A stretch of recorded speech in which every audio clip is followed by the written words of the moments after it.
Hey, shout out to my girl Sandy Ryan. She got a new fan out of me. Okay, Sandy, I hyped about women's boxing. That was like one of the best fights I ever seen. I'm not even gonna lie for women's boxing. I was Mikaela. Mikaela Mayer, my girl too. Yeah. But hey, that was a good night of boxing. The girls won the show. We all agree. Yeah. The girls was the main event for the right reason. I saw Xander and Mikaela on the card. I don't know what that is in your hand, but you need to put it down. Xander and so damn it.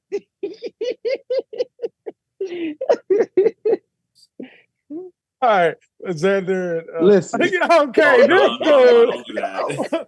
How you got so much stuff just a hole? Like, hey, listen, being stupid. I saw Xander and Mikaela on the card together, and I just is that an Olive Garden breadstick? Like, no, it's not. No, it's not. What was it? It's a Little Caesars. It's a Pizza Hut breadstick. Okay. Oh, didn't even know they had it. Pizza Hut breadstick. He didn't know they had it. Listen, man. I assumed that Xander was the main event. Then when I saw that Mikaela was the main event, I said, yo, something special. They know something here, because for them to make Mikaela and Sandy Ryan the main event, Mikaela Mayer and Sandy Ryan the main event, I said, yo, they know something. And sure enough, that ended up being the fight of the night, the best fight. You got everything. You got the drama, you got the action, you got drama before the fight. The everything. I love Mark Kriegel. That is my guy. Yeah, I love him. He is my guy. And listen. I drafted a tweet and I said, "No, that's my dude. I can't do that." Yeah, I got drafted a tweet. I No, got that's my you. dude. I can't do that. Drafted a tweet. No, I can't do that.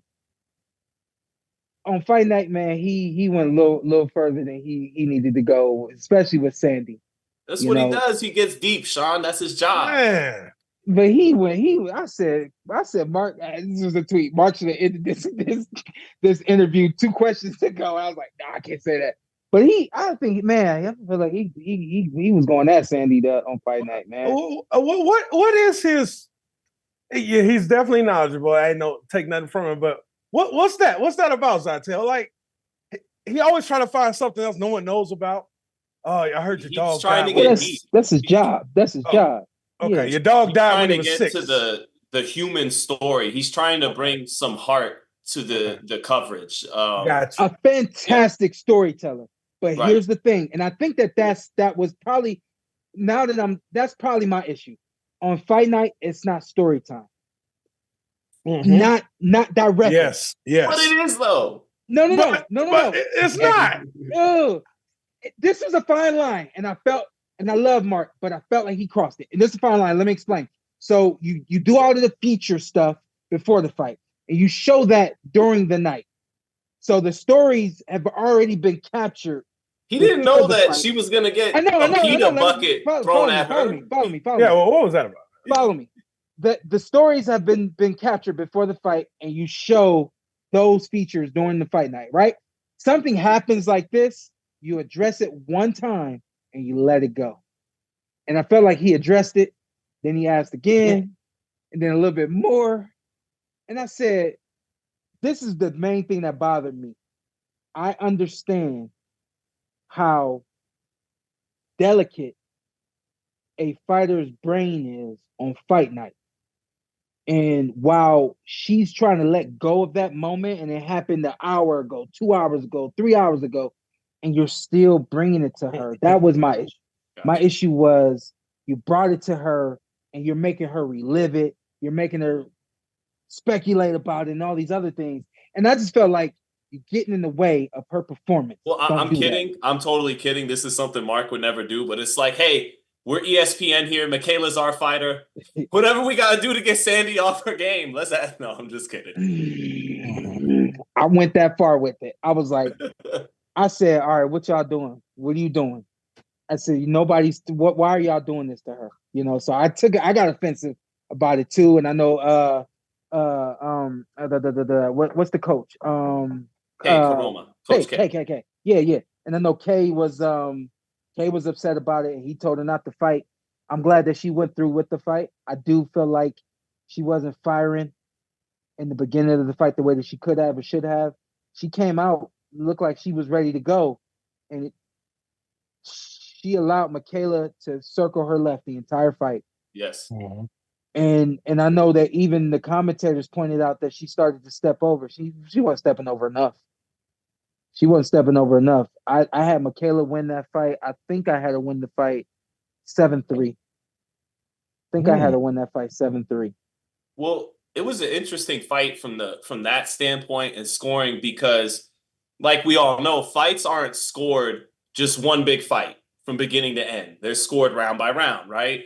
And so round by round, I totally understand why you'd arrive at 97-93 or 96-94 because in more rounds than not, Mikaela outlanded Sandy Ryan, right? Mm-hmm, but if I was watching that fight without scoring, just beginning to end as one big story, one big fight, Sandy Ryan actually got the better of it. She lost too many battles, meaning rounds That's what I thought.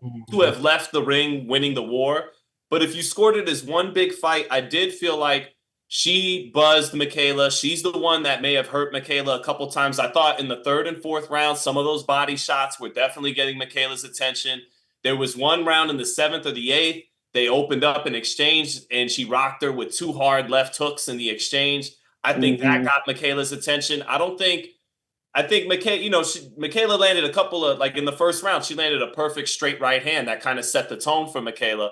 But I thought for the most part, she couldn't really hurt Sandy Ryan or keep her off of her. And if anybody was landing the harder shots, fewer, not as often, but the harder shots were Sandy Ryan. But you got to score this thing 10-9 every round, and Mikaela outlanded her in enough rounds to get out of there. And Mikaela, who's lost a couple of split decisions, I thought Alicia beat her. I thought she beat Jonas. She's kind of due for a close fight to go her way. And unlike the Natasha Jonas fight, this was in America. This was on her network, her promoter. So, she was able to get the benefit of the doubt, which I have no problem with at all. But those were some of my takeaways, Well, who did you have winning the fight, Zittel? I think it could have went. Yeah, I would have been okay with a draw. I wouldn't have cried robbery if Ryan would have got a 96-94. I thought ultimately Mikaela outlanded her in enough rounds to win 96-94. But to me, it was one of those fights that actually could have went either way because Ryan was coming forward all night. And she was the one landing the harder shots in some of those rounds. So I even tweeted, I think Mikaela, she lets these fights look too close. She doesn't, like she gets off, but then when she gets hit, the punches aesthetically look bigger, they look stronger, and things of that nature. But I had her controlling the ring. To me, that's where judging a fight starts and ends. To me, or no, I can't say it ends there, but to me, it starts with who's controlling the ring. After that, for me, it goes who's landing the most, and then it goes who's landing the cleaner, harder punches. Right. If I land 5 punches and you land 2 hard punches, I don't give a damn. 5 is more than 2. 5 won the round. How they scored some of the rounds in your Spence fight, but go ahead. Yeah, how about to say a lot of your fights got scored like that, Sean? I know. Okay, yeah. It's not how they scored the Keith Thurman fight, but go ahead. And I'm like, but to me, that between controlling the ring the entire fight, there were moments where I felt like she was moving because she had to move, not because she wanted to move. There were. I can't say she controlled the ring the entire fight like that, but she did. I felt had control of the fight in its entirety, especially with the fact that she was able to move the way that she wanted to move upwards to 90% of the fight. I didn't see it a draw. I didn't see it close. And I agree with you. Sandy Ryan is the real deal, and I was happy to see her in the ring. Wasn't aware of her, and I look forward to seeing her again. I think the luxury that women's boxing has that men's boxing doesn't have is that they can lose a fight, they can come back and they're in another big fight and they win that fight, and it's like you don't care that they lost. I think that, and I get it because there's the pickings are much slimmer in women's boxing, but we get rematches, we get the trilogies and things of that nature more than we get in men's boxing. I think that that's a page that we should be taking out of that book. And again, I get it. There's more to pick from in men's boxing, but I was what you go ahead and tell us what you thought. Hey Sean, so when I'm watching Mikaela, obviously she's fighting all night, giving you just work rate is great, but it's kind of like you and her not known for your power, but people felt Shawn Porter. Yeah. So it's like that's why I'm like Mikaela. I don't feel like this girl's feeling you. It's like you hitting, you getting off, and she's still right there. You hit and get off, she's still right there. What can she do to improve on that so the girl can actually feel her? Like at times you did catch people, and like they really like I don't know if you got buzz power, but you got tickle problem. You got tickle power. Tickle power. Yeah, and I think that was one of the main things for me was the punch output. Yeah. The punch output, I believe, is what made people feel me, because it was like tagged you, and it was like I never gave you a chance to get going. You know what I mean? When we get to talk about the elites, we talk about Keith, we talk about Errol and Terrence. Those guys, they're good. They knew how to keep up. But for the most part, a lot of guys, where it comes to how do we stop somebody from Mikaela specifically? How do I stop somebody from getting off on me after I got off on them? You got to come right back. It's got to be jab, and you got to be sharp and get out of range. She's not sharp with getting out of range. She's just sharp with sharp jab and then move. It's not sharp jab, sharp movement out. You know what I mean? But she's not lethargic. You know what I mean? It's not like she's not moving slow, but she's not moving fast enough. You know what I mean? So that's that, and I think that between her foot movement, because she's got that, she got to be quicker and sharper with the foot movement. And on top of that, I think it has to be 3 and 4 punch combinations opposed to the 1 or the 2 punch combinations that we see coming from her. I want to give her a lot of credit though, because at 130 pounds, she was always the bully, not in temperament. Like, usually you say bully and you think of someone once they get punched, then they fold. No, that's not Mikaela. She's got a lot of dog and a lot of. I kind of, funny you say that. I kind of felt like that about her for a while. Felt like I'm just waiting on her to get punched in the mouth because she bullying on everybody. She showed she a dog, man. I already knew she was a dog, but there was a time in her career where I was like, I'm waiting on somebody to punch her in the mouth. I want to see what's gonna happen, So go ahead, Zittel, my fault. Yeah. No, I mean, this was the first time she really had to fight off the back foot, whether she wanted to or not, for a majority of the fight. At 130, nobody was pushing her back like that. She was taller and stronger than these girls. And then Sandy Ryan was a natural welterweight, and you got to see Mikaela hold up against that. Yeah. And let's see the Alicia Baumgardner. I know we can only briefly, let's see the rematch at 47. Yeah, so I'm saying, what do we catch it? Do we go to 140? Well, Alicia said she'd be willing to go to 47 for Clarissa Shields, so you could go to 47 for a Mayer rematch. And she did say before her fight on Thursday that she'd love to, quote, punch Mikaela Mayer in the face again. So, hey, is Mikaela Mayer the most hated woman in women's boxing?